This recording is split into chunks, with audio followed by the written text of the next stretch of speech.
Three-roller labeling machines are versatile and efficient equipment used to apply labels to cylindrical containers like bottles, jars, and cans.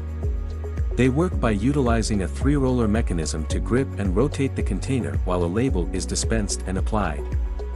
How it works: 1. Container feeding.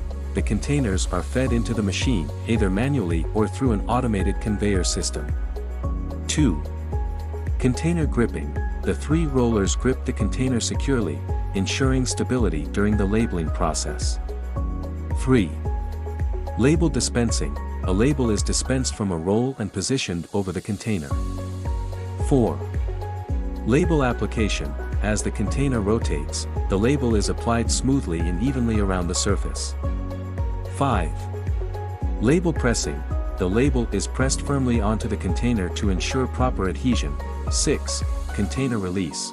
Once the labeling process is complete, the container is released and moves on to the next stage of production.